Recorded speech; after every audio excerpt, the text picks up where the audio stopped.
कुछ समय पहले सोशल मीडिया के माध्यम से मुझे जानकारी मिली कि अयोध्या में खुदाई में जो खंभे निकले हैं उन्हें बड़े जोर शोर के साथ ये कहा गया कि ये देखो, ये राम के मंदिर के अवशेष है जो अब निकल रहे हैं।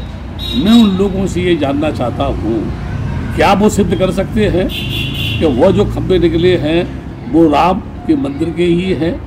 बल्कि मैं ये कहूँगा कि पूरी अयोध्या की खुदाई की जाए तो उसमें सिवाय बुद्ध के अवशेष के अलावा कुछ भी निकलने वाला नहीं है।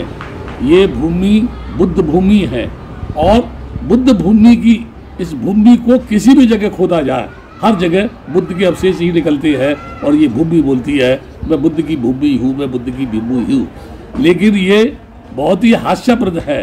पुष्पमित्र शुक्ल से लेकर के आधुनिक ब्राह्मणों तक ने एड़ी चोटी का जोर लगाकर भिक्षुओं के कत्लेआम ही नहीं किए थे, बल्कि बौद्ध धर्म को पूर्ण रूप में नष्ट करने की दृष्टि से तमाम बुद्ध विहारों को ध्वस्त किया और उनके अवशेषों को जमीन के अंदर दफन कर दिया।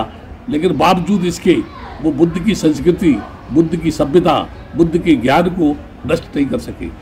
मैं ये बताना चाहता हूँ, तमाम देश के इतिहासकार हैं, कोई भी इतिहासकार हो, कोई भी ब्राह्मण हो, मेरा चैलेंज है जो गारंटी के साथ, दस्तावेजों के साथ, प्रमाण दस्तावेजों के साथ ये सिद्ध करे कि वहाँ कभी राम का जन्म हुआ था।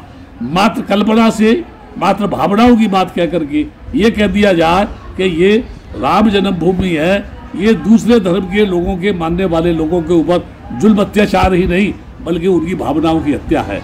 ये मैं क्यों कह रहा हूँ? जब सुप्रीम कोर्ट में बौद्धों की ओर से भी अपील थी तो उन बौद्धों की अपील को सुने बगैर, अरे कम से कम यही कह देते कि इस अपील में कोई दम नहीं है, या यही कह देते कि ये देर से जाहिर की गई है, अविलंब यानी फैसला दिया गया, लेकिन बौद्धों की बात को नहीं सुना गया। अब आज बड़े खुश मिजाज से लोग बोल रहे हैं कि वो अवशेष जो निकले वो राम मंदिर के हैं, लेकिन वो भूल गए कि अभी अभी जो अवशेष निकला वो बौद्ध अवशेष है।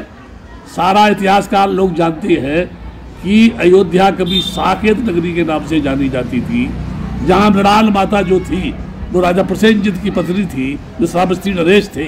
वही प्रसिद्ध अश्वघोष जो महायान का कवि था, उसी साकेत नगरी का रहने वाला था। मैं ये कहना चाहता हूँ कि कल्पना में, भावनाओं में बह करके किसी भी चीज़ को बार बार झूठ बोलने से, बार बार झूठ बोलने से आप ये कहना चाहते हैं कि ये राम जन्मभूमि है, ये राम जन्मभूमि है। इतिहास नहीं कह रहा है, बल्कि तुम बता रहे हो कि हर तरीके से भारत की धरती पर हिंदुइज्म की स्थापना करने की कोशिश की जा रही है, हिंदू गणराज्य लाने की कोशिश की जा रही है। क्या इतिहासकार मुझे कोई बताएगा कि ये देश गुलाम क्यों हुआ?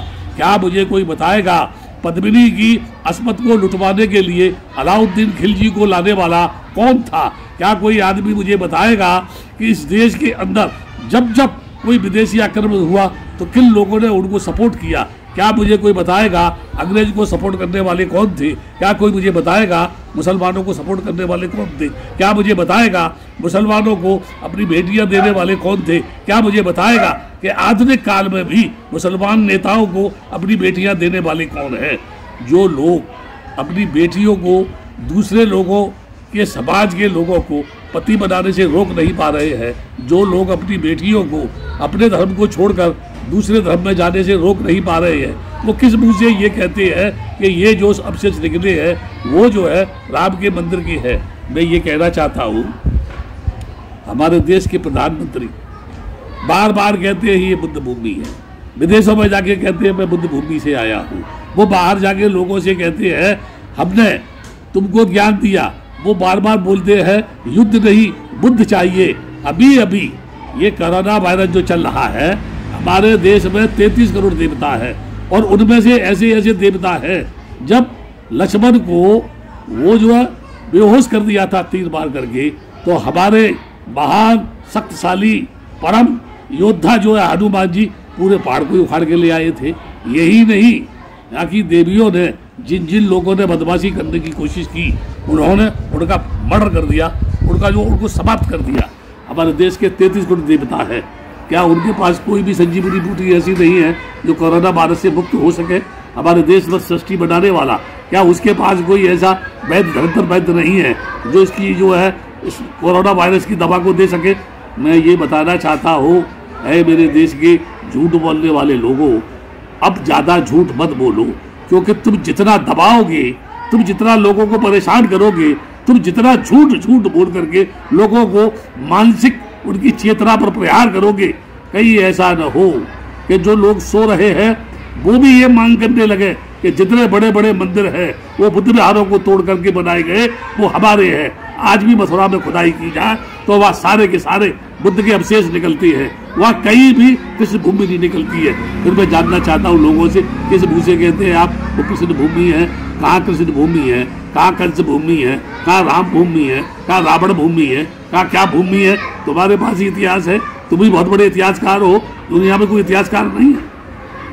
यहाँ मैं संक्षेप में यही कहूँगा, ये देश हम सबका देश है।